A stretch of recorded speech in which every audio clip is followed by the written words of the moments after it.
Today I announced an exploratory committee for President of the United States. I never thought I would run for anything ever in my life, but America's middle class is getting hollowed out, and opportunity for too many of our young people is shrinking. So I'm in this fight all the way. Right now, Washington works great for the wealthy and the well-connected. It's just not working for anyone else. But I am optimistic. I believe in what we can do together. I'm going to build a grassroots campaign. It's already got people from all across this country who are going to be part of it, and together we're going to make change. And if people out there see it and want to be part of it, I hope they go to elizabethwarren.com and join us, because this is how we're going to build the movement that will change America. So thank you all for being here. You have a question? You know the urgency that a lot of Democrats feel about defeating Donald Trump in Yes. 2020. What's your message to the Democratic primary voter who says, I love where Senator Warren stands on the issues, but I worry about electability. I worry about a campaign more about Native American ancestry than the middle class? You know, look, I'm in this fight because I understand what's happening to working families. I grew up in a paycheck-to-paycheck family, and my big chance was a commuter college that cost $50 a semester. I run for office because I'm grateful down to my toes for the opportunities that were given to me, and I am determined that we will give those same opportunities, not just to some of our kids, but to all of our kids. I think when we fight for something positive, for something big, when we show, not just tell, but show what Democrats will get out there and make happen, I think that's how we win. Senator, do you think that do you think your politics are too polarizing for a national audience? You know, look, the way I see it right now, Washington works great for giant drug companies, but just not for people who are trying to get a prescription filled. Washington works great for for-profit colleges and student loan outfits, but not for young people who are getting crushed by student loan debt. And you could keep going through the list. The problem we've got right now in Washington is that it works great for those who've got money to buy influence. And I'm fighting against that, and you bet it's going to make a lot of people unhappy. But at the end of the day, I don't go to Washington to work for them. Our government should be working for the people, and that's the movement I'm going to lead. Senator, you articulated this very point throughout the course of your career, and you saw a real estate developer from New York expropriate that message in 2016. How do you basically convince people that this message is still a message that belongs to the Democratic Party, given that it's been expropriated and used effectively by a real estate developer?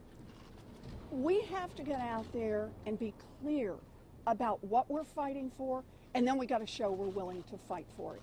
It's not enough just to talk the talk. We've actually got to be willing to get out and walk the walk. And that means we've got to stand behind the kinds of changes that will matter in the lives of everyday people. And when that means standing up to big drug companies, we won't do what this administration has done, and that is said, raise prices whenever you want. We'll say we're going to make real change. Follow up. How does your message compare to that of Sherrod Brown, for example, and others who are making some of the same points? You know, I think it's great that we have a strong and growing group of Democrats who are making these arguments, who are fighting these fights. That's how we build a movement. We do it together. Senator Warren, you have not been afraid to take on Donald Trump really head-to-head in the past. Do you expect that you will need to go head-to-head, toe-to-toe with him and hurl it right back at him, as you know he has already started to do with you? Is that part of winning this? Look, I think the central part of winning this is to get out and talk with people about what we're fighting for. We want a government that works not just for the rich and the powerful. We want a government that works for everyone. And we can make that happen. We have to do it together. I think that's how we win. Senator, do you now that you have had a few weeks to think about this, if you were to do it over again today, would you handle the release of the DNA test any differently today? You know, look, I've put it all out there. It's there for anyone to see. But at the end of the day, what this is going to be about, this election going forward, is going to be about the tens of millions of families across this country who work hard, who play by the rules, and who just time after time take one body blow after another. It has been decades in which profits have gone through the roof and workers' incomes have stayed flat, in which the costs of housing have gone up, the costs of health care have gone up, the costs of an education have gone up, and yet families are getting more money to cover all of that. I think that's going to be the central issue in this campaign. Who do you think government should work for?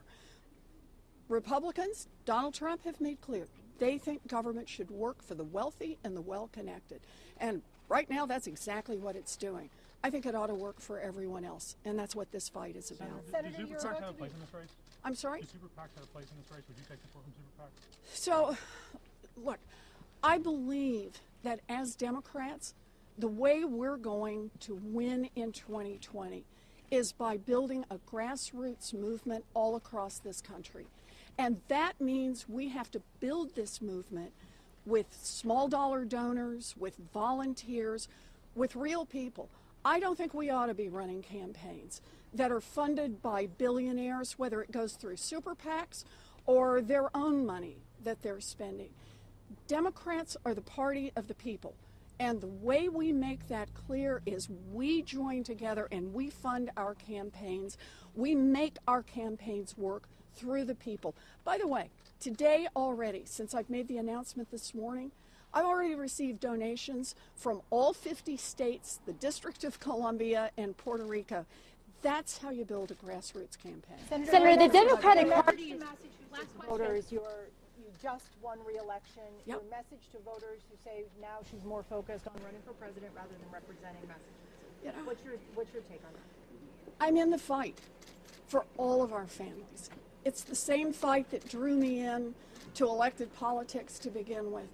I want to see an America that works, not just for some people, but an America that works for all of us. That's why I'm in this. Are you and your family ready for all this?